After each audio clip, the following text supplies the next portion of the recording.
Hello everyone and welcome back to my channel. So we are going to start with Unit 4 of Class 11 Business Administration and the topic is Types of Organization. So just let me change the color of the pen. Yeah, it is type of organization. Okay. Organisation किसे बोलते हैं बेटा? Organisation में कौन लोग काम करते हैं? There are so many individuals, बहुत सारे लोग काम करते हैं. So organisation is nothing, it is group of individuals. ठीक है. ऑर्गेनाइजेशन जो है, यहाँ पे जो जितने भी लोग काम करते हैं, they cooperate with each other under the direction of executive leadership. And why they are working together? What is the reason? Because they want to achieve some common goal. So organisation का मतलब है बहुत सारे लोग जहाँ पे मिलके काम करते हैं और उन सबका वो एक साथ मिलके काम क्यों करते हैं? Because they have to achieve certain common objective. Now ये वाली डेफिनेशन भी हम कर सकते हैं जो मैंने हाईलाइट की हुई है कि ऑर्गेनाइजेशन का मतलब क्या है. आइडेंटिफाई करना कौन सा काम करना है, फिर उस काम को करने के लिए हम क्या करते हैं, किसी को रिस्पॉन्सिबिलिटी देते हैं, उसी को बोलते हैं डेलीगेटिंग रिस्पॉन्सिबिलिटी. और रिस्पॉन्सिबिलिटी भी देते हैं, अथॉरिटी भी देते हैं काम करने की. And establishing relationship for the purpose of enabling people to work most effectively together in accomplishing objectives. So it is the process जहाँ पे काम को हम delegate करते हैं. वर्क को पहले आइडेंटिफाई किया जाता है, फिर डेलीगेट किया जाता है, रिलेशनशिप्स डेवलप किए जाते हैं अथॉरिटी रिस्पॉन्सिबिलिटी में, ताकि जो लोग हैं वो कॉमन गोल को ऑर्गेनाइजेशन, कॉमन गोल कौन सा हुआ? ऑर्गेनाइजेशन का ऑब्जेक्टिव, उसको अचीव कर सके. Now features of organization, characteristics of organization. First is outlining the objective. So enterprise का सबसे, enterprise मतलब organization का सबसे ज्यादा ऑब्जेक्टिव, मेन ऑब्जेक्टिव क्या है? To earn the profit, right. बाकी भी ऑब्जेक्टिव है but the main objective of the organisation is profitability, to earn profit और profit maximisation.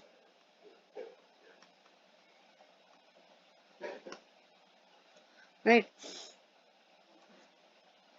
And this can be attain, profit का ऑब्जेक्टिव कैसे अटेन कर सकते हैं हम? By manufacturing and selling the products. अगर आप प्रोडक्ट्स को बनाओगे, बेचोगे तो ही तो प्रॉफिट आप अर्न कर सकते हो. Second feature is identifying and enumerating the activities. Now कौन कौन सा काम आइडेंटिफाई करना कि कौन सा काम है, उसको हम कैसे ब्रेक कर सकते हैं छोटे छोटे कंपोनेंट्स में, ताकि वो small parts can be perform by the individual, right. Third है असाइनिंग द ड्यूटीज. तो जो अपने सिमिलर एक्टिविटीज है, हम क्या करते हैं, सेम एक्टिविटीज है, जैसे हम क्या करते हैं, एक्टिविटीज सेकंड स्टेप में हमने क्या किया, एक्टिविटीज को आइडेंटिफाई किया. तो जो सेम एक्टिविटीज थी हम उसको ग्रुप कर देंगे, राइट. तो जो एक्टिविटीज सेम होती है तो they are organised by a particular department. तो जैसे there are so many department, marketing department, human resource department, production department, sales department. तो जितनी भी एक्टिविटीज मार्केटिंग डिपार्टमेंट से रिलेटेड है वो सारी सेम होंगी ऑलमोस्ट. हम उसको ग्रुप कर देंगे अंडर द मार्केटिंग डिपार्टमेंट. ठीक है. जैसे आपने अगर एडवर्टाइज करना है प्रोडक्ट को, उसकी इंफॉर्मेशन जो है वो क्रिएट करनी है, you have to create the awareness in the mind of the people. So all such activities, promotion, advertising, वो हम कहाँ पे, सेम एक्टिविटीज को हम ग्रुप कर देंगे under the head marketing department. Then defining and granting the authority. फिर उसके बाद हम क्या करेंगे, अथॉरिटी और रिस्पॉन्सिबिलिटी भी प्रॉपर बताएंगे कि हर काम की कौन अथॉराइज है, उस काम को करने के लिए कौन रिस्पॉन्सिबल है. And then creating authority relationship. जब हमने ड्यूटीज असाइन कर दी, डेलीगेट कर दी अथॉरिटी, तो establishment of relationship is done. So it involves, इसका मतलब क्या, creating authority relationship, who will act under whom, who will be his subordinate. तो ये इसमें क्या डिसाइड किया जाता है, कौन किसके अंडर काम करेगा, कौन किस जो है सबॉर्डिनेट होगा, कौन सुपीरियर होगा, ठीक है, and all such things are defined. इसी को हम बोलते हैं रिलेशनशिप डिफाइन करना, कौन किसके अंडर काम करेगा। तो मैं एक बार इसको ब्रीफ कर देती हूँ। पहला है ऑब्जेक्टिव डिफाइन करना, फिर है कि हम एक्टिविटीज आइडेंटिफाई करते हैं, कौन कौन से टास्क हमें करने हैं, देन हम ड्यूटीज असाइन करते हैं। असाइनिंग द ड्यूटीज का मतलब है कि पहले तो हमने जो एक्टिविटीज जो हैं, सेम एक्टिविटीज को हमने एक हेड के अंदर डाल दिया, जैसे मार्केटिंग डिपार्टमेंट, फिर हम इस डिपार्टमेंट के अंदर लोगों को ड्यूटीज देंगे, एडवर्टाइजिंग कौन करेगा, सेल्स प्रमोशन कौन करेगा, अथॉरिटी देंगे, रिस्पॉन्सिबिलिटी देंगे, एंड देन रिलेशनशिप डिफाइन करेंगे।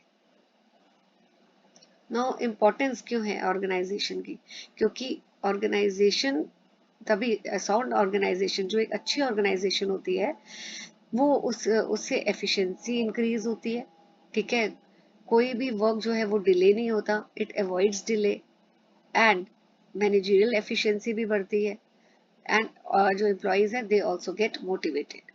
तो इसलिए बहुत ज़रूरी है कि जो भी चीज़ें हैं वो ऑर्गेनाइज्ड वे में हो, ठीक है। कोई जो एंटरप्राइज है, ऑर्गेनाइजेशन है, अगर उसमें प्रॉपरली अथॉरिटी रिस्पॉन्सिबिलिटी बताई है कि ये इंडिविजुअल ये काम करेगा, तो इससे कोई कंफ्यूजन नहीं होगा, कोई क्योस नहीं होगा, और सबको पता है कि उसको क्या काम करना है, तो एफिशिएंसी बढ़ेगी, कोई डिले नहीं होगा, राइट। सो इसलिए अगर ऑर्गेनाइजेशन बहुत इंपॉर्टेंट है ताकि मैनेजमेंट अच्छी तरह हो सके, देन इससे ग्रोथ भी होती है ऑर्गेनाइजेशन की, एक्सपेंशन होती है, ठीक है, then it ensure optimum use of resources. Good organisation क्या करती है, लोगों को it establishes persons with different interest, skills, knowledge and view points, it ensure optimum use of human resource. तो ये लोगों को उनके कैपेबिलिटी, उनकी कॉम्पिटेंसी के अकॉर्डिंगली वर्क एलोकेट करती है।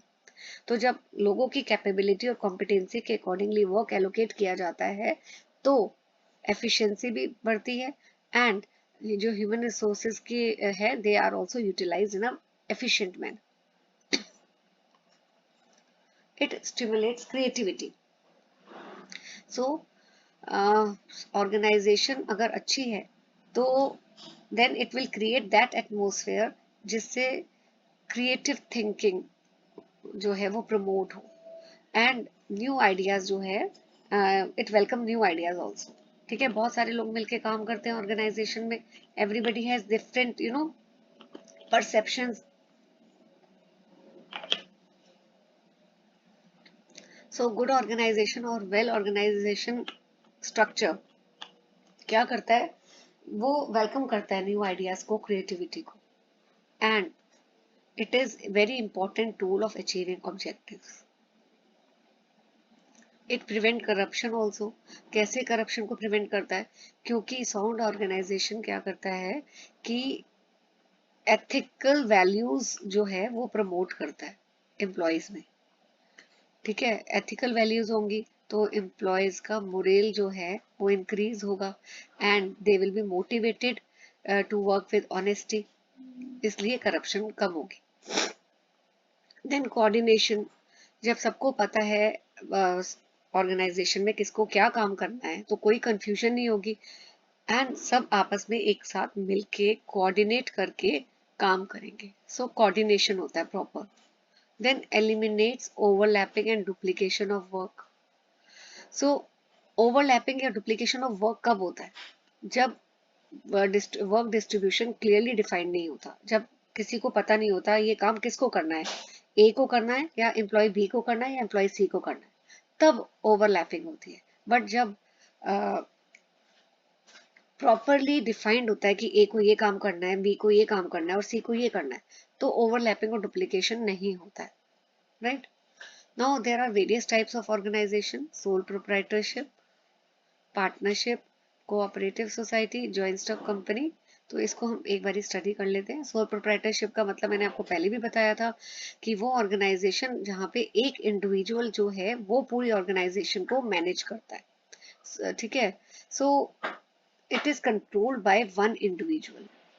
कैपिटल भी वही रेस करता है, प्रॉफिट भी वही अर्न करता है, रिस्क भी सारे वही बियर करता है, लॉस भी वही सारे बियर करता है। तो it's a one man show you can से। फीचर्स क्या है? Individual initiative, one person owner है तो उसी का इनिशिएटिव होता है। रिस्क बियरिंग, अभी मैंने आपको बताया कि सारे रिस्क जो है it is borne by the proprietor himself. Management control एक इंसान का, उसी इंसान का रहता है, राइट। गवर्नमेंट रेगुलेशंस बहुत मिनिमम होती हैं ऐसी ऑर्गेनाइजेशन में। And liability is unlimited. Unlimited liability का मतलब है कि उसको सोल प्रोप्राइटर, अगर बिजनेस में कभी लॉसेस होते हैं तो he has to bear the losses of the business. ठीक है, अगर बिजनेस के एसेट्स उतने नहीं पूरे होते कि बिजनेस की लाइबिलिटीज या लॉसेस को कवर कर सके, तो जो सोल प्रोप्राइटर के पर्सनल एसेट्स भी, पर्सनल प्रॉपर्टी है, उसको भी यूज किया जाता है बिजनेस के लॉसेस को कवर करने के लिए। एग्जाम्पल देखिए मैं आपको बता देती हूँ। अगर जो एसेट्स हैं बिजनेस के वो है 1 लाख, और बिजनेस की जो लाइबिलिटीज है वो है 80,000, तो अब ये 1,80,000। तो अब 1 लाख तो सफिशिएंट नहीं है, 80,000 की लाइबिलिटी या लॉसेस अभी भी है। तो वो 80,000 कहाँ से कवर होंगे? वो सोल प्रोप्राइटर के पर्सनल एसेट्स जो होंगे ना, उसको यूज किया जाएगा 80,000 को कॉम्पनसेट करने के लिए। सीक्रेसी, सारी डिसीजंस बिजनेस ओनर खुद ही लेता है, सिंगल मैन है, सिंगल मैन शो है। तो सीक्रेट्स जो है बिजनेस के ही, it is very easy to keep. Merits क्या है सोल प्रोप्राइटरशिप के? इजी फॉर्मेशन है, कोई फॉर्मेलिटीज नहीं होती हैं। कंट्रोल बहुत एफिशिएंट रहता है क्योंकि सारे डिसीजन एक इंसान ही लेता है। ठीक है, सो कंट्रोल करना चीजों को बेटर रहता है। एंड जितने भी प्रॉफिट्स है किसको मिलेंगे? सोल प्रोप्राइटर को ही मिलेंगे। Benefits of small scale operations, तो ज्यादातर जो सोल प्रोप्राइटरशिप होती है वो स्मॉल स्केल बिजनेस होते हैं, राइट। तो जो फैमिली मेंबर्स हैं वो भी, this help the proprietor family members to be employed in business also. तो यहाँ पे क्या होता है कि अगर स्मॉल स्केल बिजनेस है तो गवर्नमेंट से भी कुछ कंसेशंस मिल जाते हैं, और इनएक्सपेंसिव होता है। इतना ज्यादा फंड्स की जरूरत नहीं होती है बिजनेस को रन करने के लिए, वेस्टेज कम होता है, एंड मैनेजमेंट जो है बहुत कॉस्टली नहीं होता। लिमिटेशंस क्या है कि one man is organising everything, तो हर इंसान के पास सारी स्किल्स हो वो नेसेसरी नहीं है। सो ग्रोथ जो है बिजनेस की इसलिए स्लो हो जाती है क्योंकि because of lack of management skills. Resources भी लिमिटेड होते हैं क्योंकि एक ही इंसान को कैपिटल रेज करनी है, फंड्स रेज करने हैं, तो capital is limited. Liability unlimited है, अभी मैंने आपको बताया था। अगर बिजनेस एसेट्स सफिशिएंट नहीं होते हैं तो पर्सनल एसेट्स भी सोल प्रोप्राइटर के यूज होते हैं लाइबिलिटी को पे करने के लिए। एंड लैक ऑफ कंटिन्यूटी, अगर गॉड फॉरबिड सोल प्रोप्राइटर की डेथ हो जाती है तो the business will be closed. So इसलिए there is a lack of continuity. Now partnership, partnership में क्या है? सोल प्रोप्राइटरशिप में क्या था बेटा? एक person is running the business, right. But partnership में क्या है कि there are, it's an association of persons. It is, you can say, two और मोर देन, एटलीस्ट मिनिमम दो तो होने ही चाहिए, और मोर देन 2 पर्सन ये आपस में एग्री करते हैं, ठीक है, to run the business in and they share the profit in an agreed ratio. So Indian partnership act, ये डेफिनेशन आप कर सकते हैं। Partnership is the relation between the person who have agreed to share the profits carried on by all or any one of them acting for all। ये definition दी हुई है partnership की, इसको आप कर सकते हैं।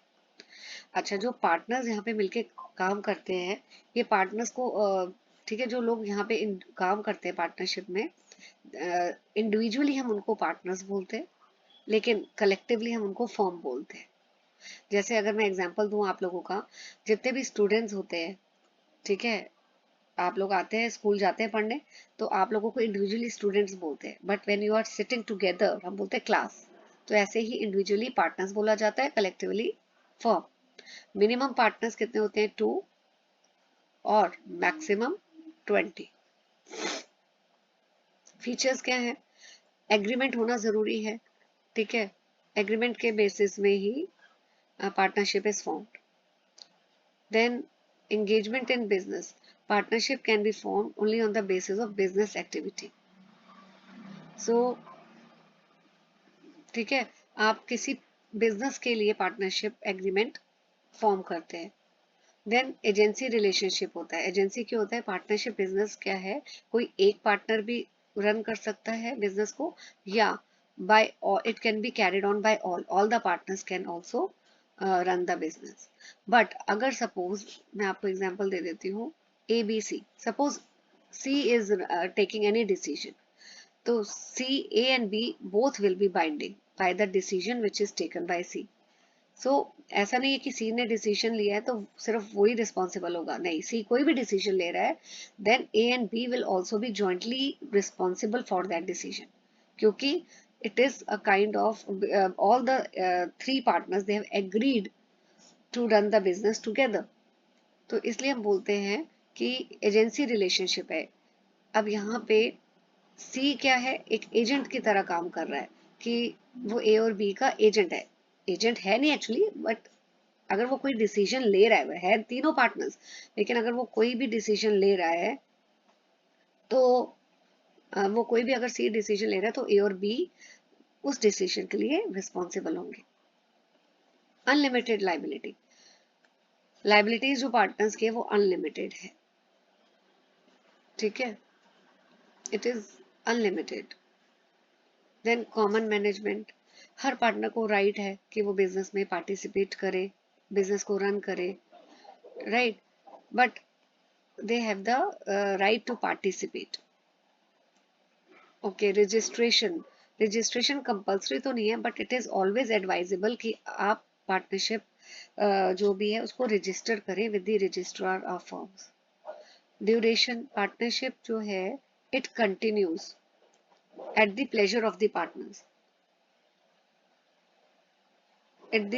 It continues at the pleasure of the partners. तो जितना पार्टनर जब चाहेंगे, देखो लीगली पार्टनरशिप कब एंड हो जाती है? अगर किसी पार्टनर की डेथ हो जाती है, वो रिटायर हो जाता है या इंसॉल्वेंट हो जाता है, तो पार्टनरशिप जो है वो एंड हो जाती है.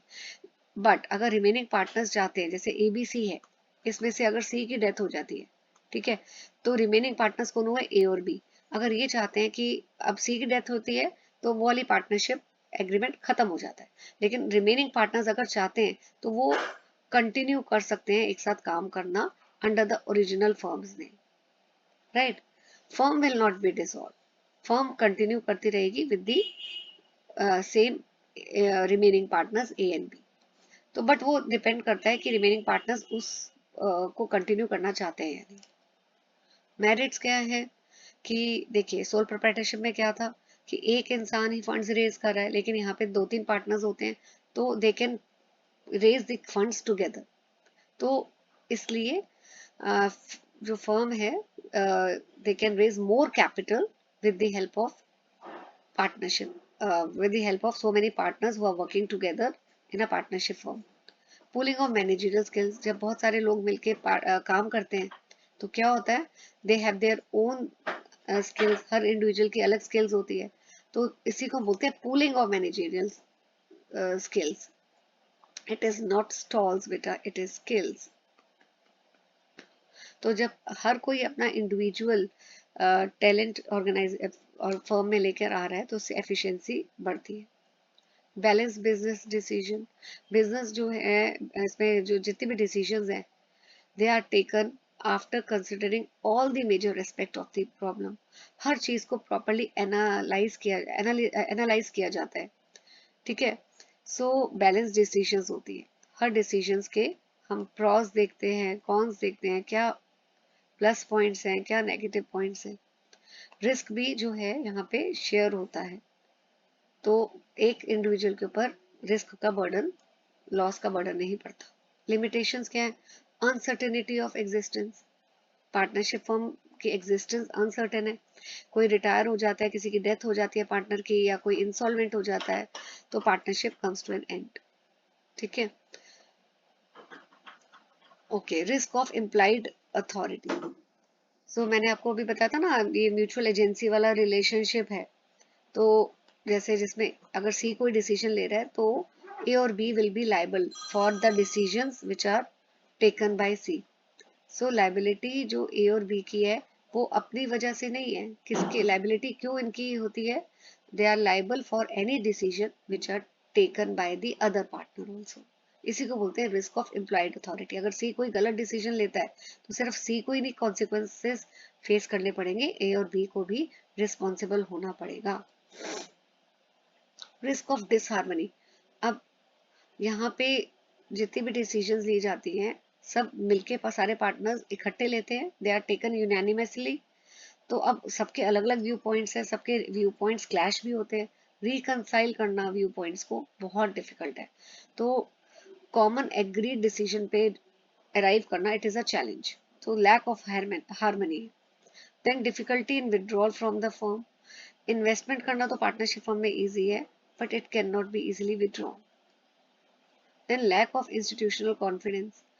Partnership business does not enjoy much confidence of bank. जो banks और financial institutions हैं वो उनको इतना confidence नहीं होता है. They are not willing to invest much in the partnership firm. Why? क्यों? इसका reason क्या है? क्योंकि जितनी भी activities हैं partnership firm की it is not disclosed. और जो agreement है वो भी जो एग्रीमेंट पार्टनर्स बनाते हैं वो भी कंपलसरी नहीं है. It is not compulsory to make the agreement. तो इसलिए उनको कॉन्फिडेंस नहीं होता है. They don't invest much in the partnership firm. Then to expand partnership firm is also very difficult.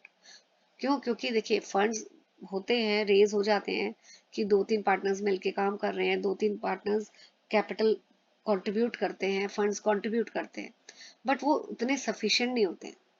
क्योंकि लिमिटेड मेंबरशिप कितनी है, मैक्सिमम कितने लोग पार्टनर्स बन सकते हैं? 20. तो मैक्सिमम 20 लोग ही कंट्रीब्यूट कर सकते हैं, इससे ज्यादा तो नहीं. तो रिसोर्सेज जो है, कैपिटल जो है, इट इज लिमिटेड.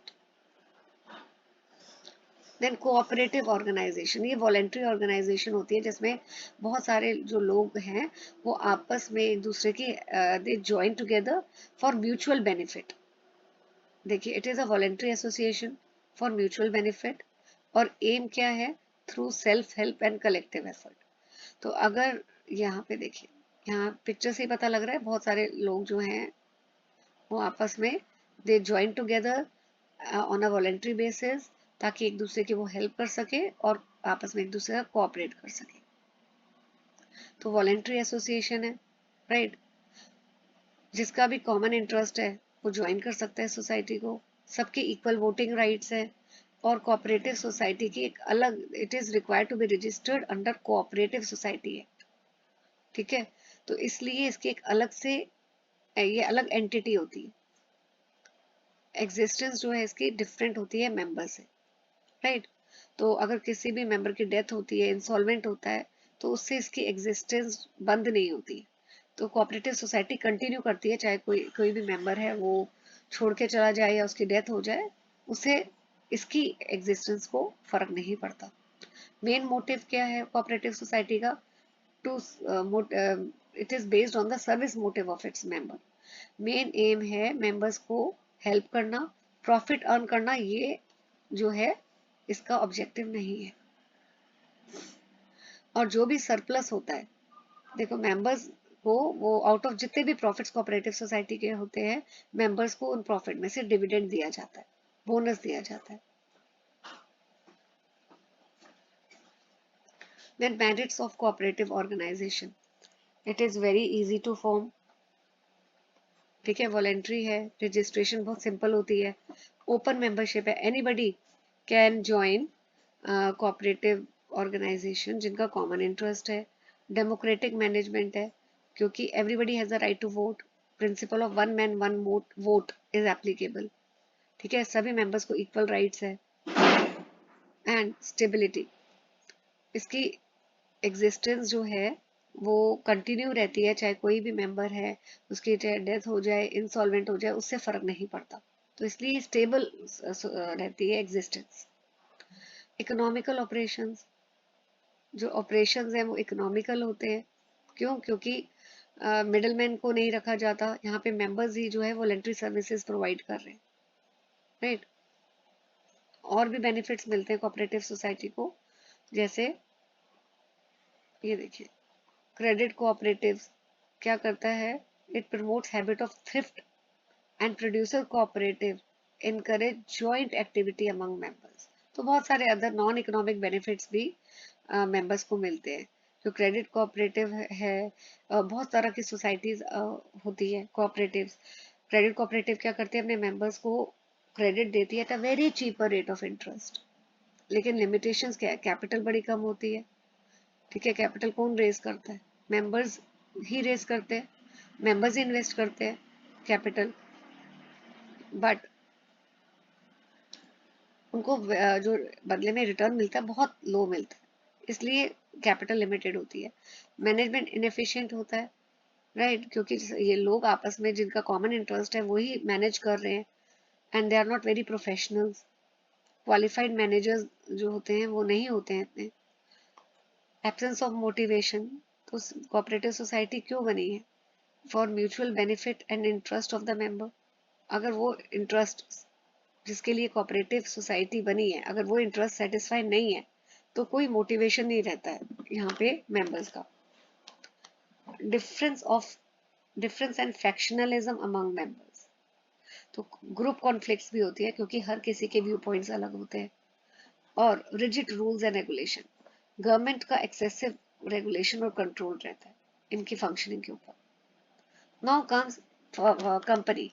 कंपनी जो है, it's a largest form of the organisation, right.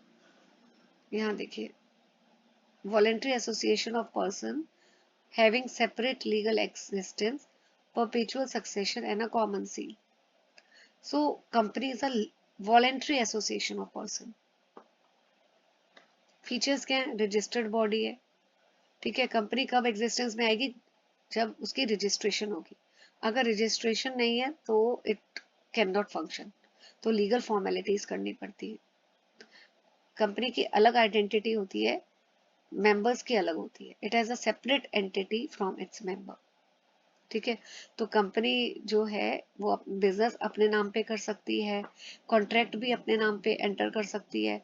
Company can sue others and it can be sued. तो company is a artificial person.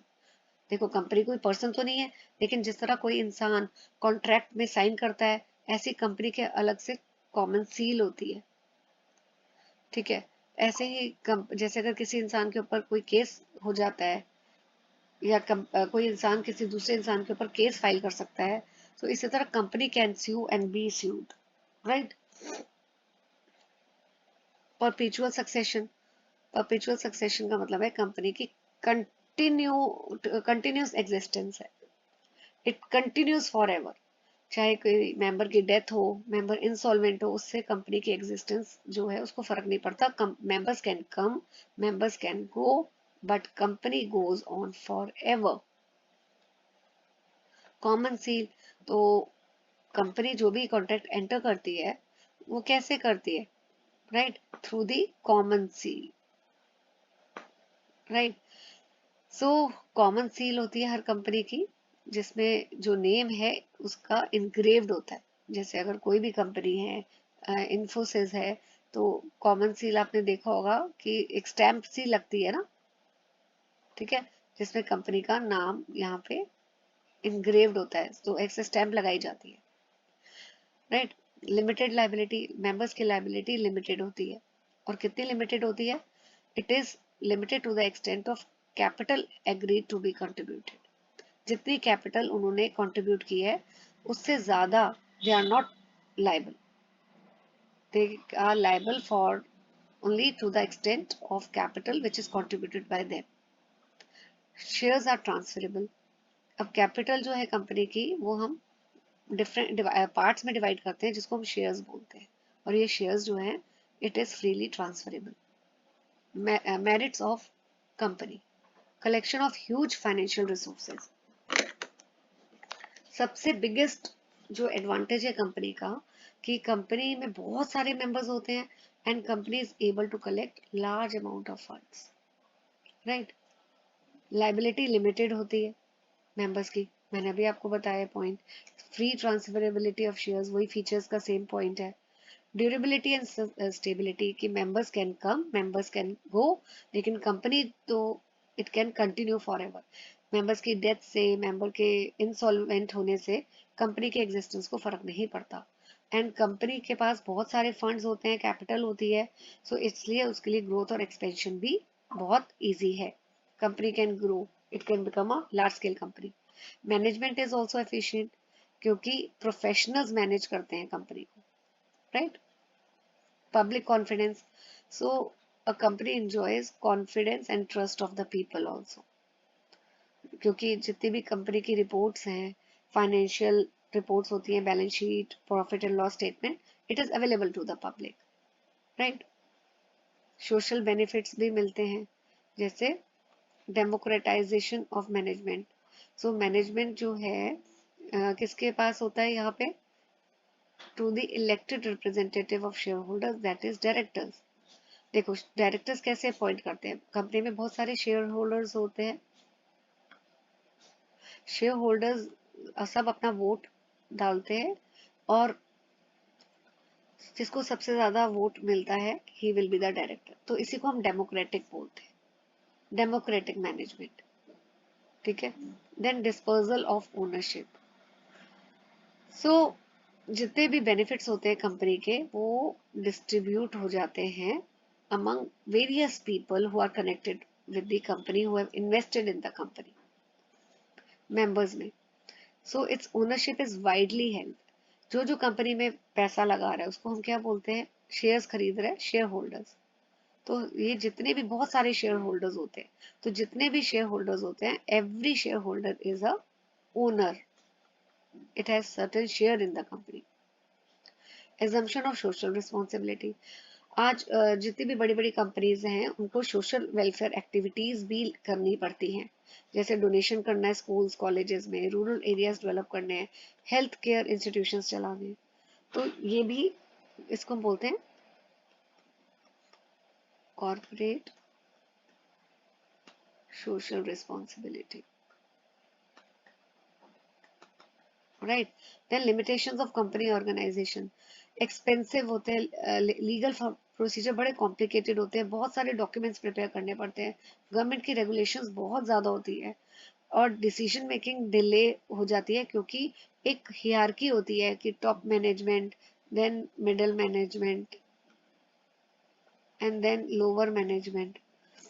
तो अगर कोई भी लोअर मैनेजमेंट को कोई डिसीजन अप्रूव करवानी है टॉप से, तो it has to go through the middle and middle will then pass on to the top, फिर टॉप वाला डिसीजन लेगा। तो ऐसे करते करते इम्प्लीमेंटेशन में बहुत डिले हो जाता है।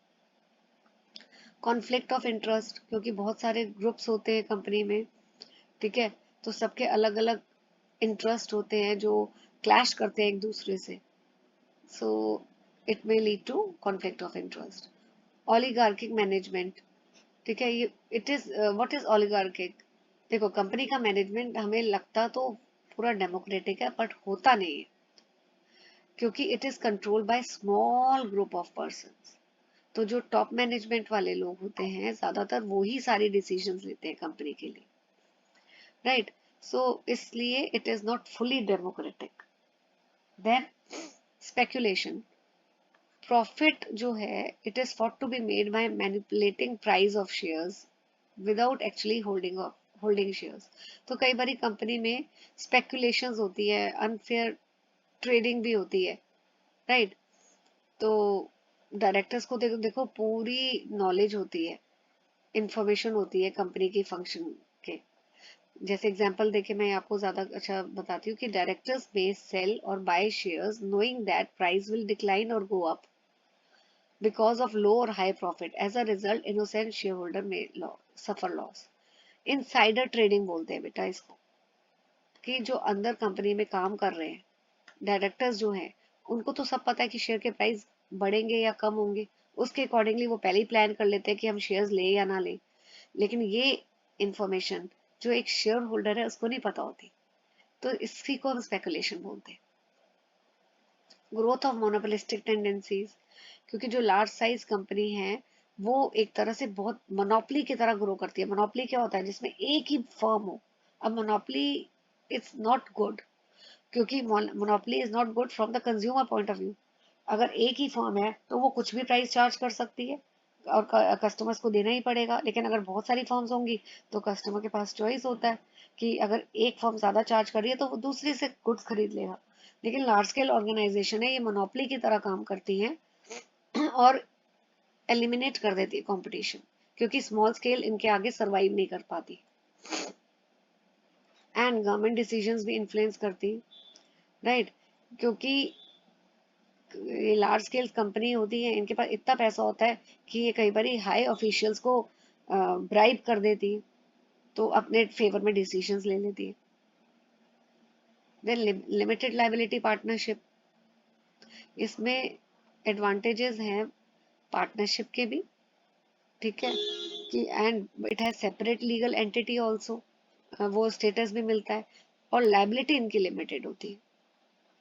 तो ये एक सेपरेट लीगल एंटिटी है, इसकी पार्टनर्स की अलग एंटिटी है, आइडेंटिटी है, और लिमिटेड लाइबिलिटी पार्टनरशिप एक अलग एंटिटी है, ठीक है। इसमें पार्टनर्स को राइट है बिजनेस मैनेज करने का।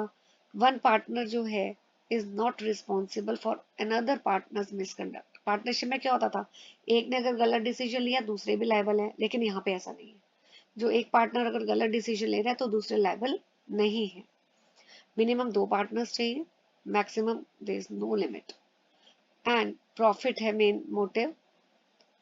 परपेचुअल सक्सेशन मतलब कि member can come and go, लेकिन limited liability partnership can continue forever. और राइट्स एंड ड्यूटीज जो हैं ये डिपेंड करता है पार्टनर्स का कि एग्रीमेंट में क्या मेंशन है। एग्रीमेंट में जो मेंशन होगा वही पार्टनर्स की लाइबिलिटी राइट्स होंगे और ड्यूटीज होंगे। देन लाइबिलिटी कितनी है पार्टनर्स की, इट इज लिमिटेड। कितनी limited, to the extent of contribution, जितना उन्होंने कंट्रीब्यूट किया है उतनी ही इनकी लाइबिलिटी होगी, इसमें इनके पर्सनल एसेट्स यूज नहीं किए जाएंगे, ठीक है। Then it shall maintain annual accounts also. Merits क्या है, फॉर्म करना इजी है, कॉस्ट कम है फॉर्मेशन में, कम government regulations follow, government regulations कम होती हैं, मैनेज करना इजी है, वाइंड अप करना डिसॉल्व करना भी इजी है। No requirement of minimum capital, minimum capital कितनी होनी चाहिए ऐसी कोई रिक्वायरमेंट नहीं है।